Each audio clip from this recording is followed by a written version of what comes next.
Dios le bendiga.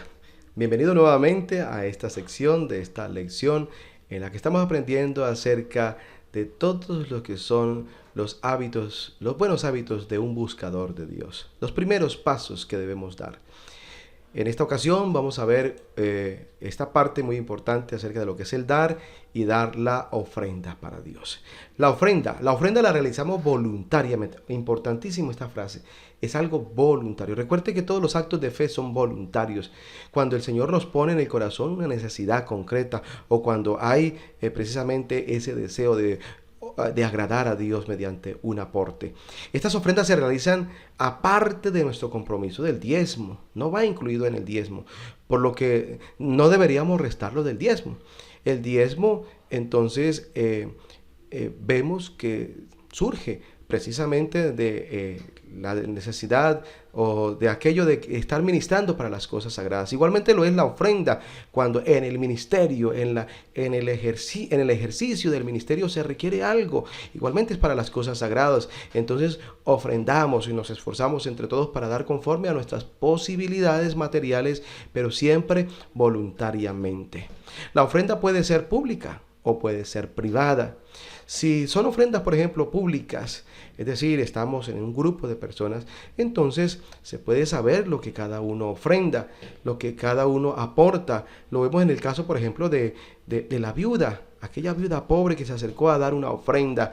Y me parece ver al Señor Jesucristo llamando a sus discípulos y diciéndoles, mire, observen cómo ofrendan allá. Y ofrendó la viuda y ofrendó unas monedas. Y luego ofrendaron los ricos y dieron también dinero.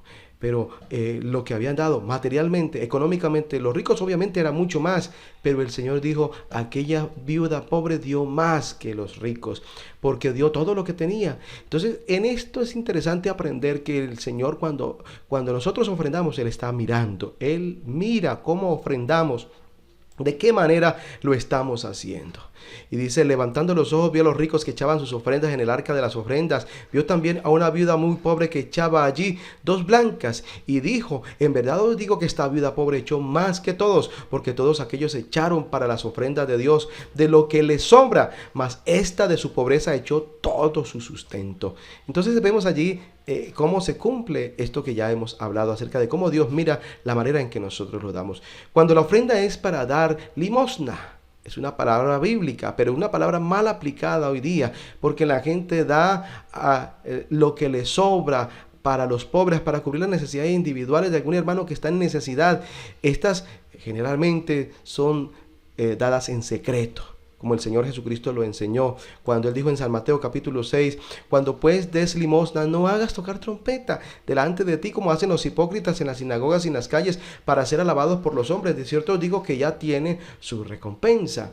Es decir, si yo voy a beneficiar a una persona en específico, ya no es para los asuntos de la administración de las cosas sagradas, pero si es para alguien de la iglesia, para beneficiar a una causa justa, noble, de solidaridad, pues obviamente se espera que lo hagamos de corazón y ya no es necesario que se sepa quién dio y cuánto dio. ¿Y para qué ofrendamos? ¿Para qué es que damos nuestra ofrenda? En otras palabras, ¿qué destino se le da internamente en la administración, en la iglesia a la que nosotros asistimos? ¿Qué uso se le da a esas ofrendas?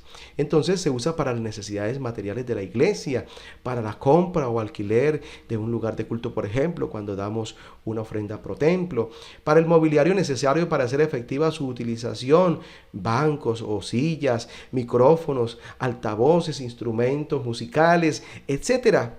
También para el mantenimiento de todos esos equipos, como también para los servicios de energía, de agua, de teléfono, para productos de aseo, de limpieza, para la reposición y reparación de todos los utensilios que hay allí y todos los instrumentos que tenemos allí para precisamente rendirle culto al Señor.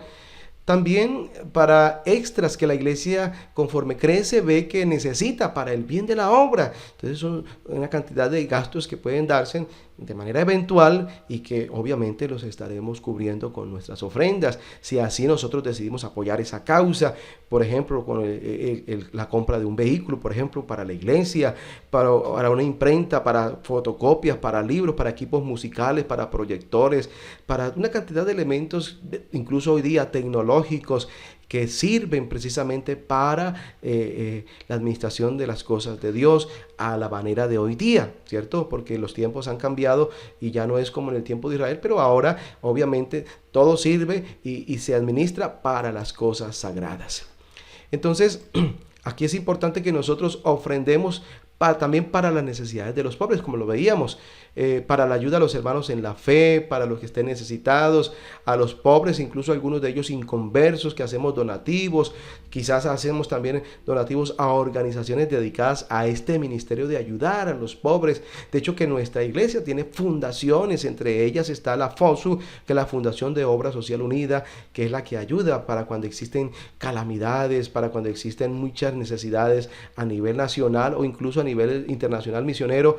La fundación está también apoyando y obviamente por ello también recibe beneficios, recibe recaudos, dineros y aportes de muchas entidades, incluso en ocasiones entidades sin ánimo de lucro y entidades internacionales como fundación, y ella obviamente apoya a todas estas causas para las necesidades de los santos. Ahí encontramos una cantidad de textos bíblicos que precisamente nos hacen ver la necesidad de desarrollar este ministerio de ayudar a los necesitados.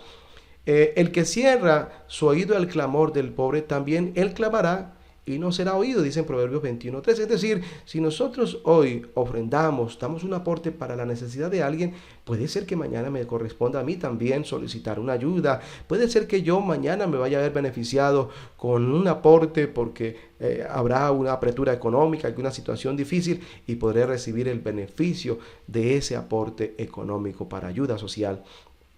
Ayuda también para las misiones, ofrendas a los misioneros, ayuda para material evangelístico, qué sé yo, para sostenimiento, para construcción, para compra de lugares de culto en otros lugares, etcétera. También los ancianos que gobiernan bien sean tenidos por dignos de doble honor, mayormente los que trabajan en predicar y enseñar, pues la Escritura dice: no pondrás bozal al buey que trilla, y digno es el obrero de su salario. Así que en estos textos encontramos que todos estos aportes van en beneficio del ministerio. Puede ser que se colecte una ofrenda para ayudar al pastor en alguna necesidad, el pastor local, además de los diezmos que se determinaron para él y para su familia. Allí también puede haber una ayuda, un apoyo económico, material para esta familia que está dedicada precisamente a las cosas sagradas. Entonces, la Biblia nos habla, por ejemplo, que recibirá recompensa, recibirá de profeta. Y Filipenses capítulo 4:10 dice: participó conmigo en razón de dar y recibir. Y el número 18:25 dice: el diezmo de los diezmos. Es allí entonces donde nosotros nos damos cuenta que allí hay como una unidad de criterio en todos estos de los aportes que los damos para Dios. Dios es el que finalmente nos premiará, nos bendecirá, nos recompensará. Quien, como dice aquí el texto bíblico, quien le da a profeta, pues recibirá recompensa de profeta. Quiere decir, y no es que el profeta le vaya a dar alguna recompensa, sino que Dios, al mirar que nosotros ayudamos al siervo de Dios, a su siervo, Él obviamente por esa ayuda, por ese aporte, por esa solidaridad con su siervo, el Señor premiará esa actitud. Entonces, ahora mirando este último punto respecto de las primicias, y ya vamos llegando al final de este estudio bíblico maravilloso. Cuando habla de las primicias, ¿a qué se refiere? Habla de los primeros frutos. Por eso dice: honra a Jehová con tus bienes y con las primicias. Quiere decir, lo primero de todos tus frutos es aquel fruto abundante. No el primero en cosechar, sino el primero quiere decir el más bonito, el más especial, el más robusto, el más sano, si hablamos de cosas en especie.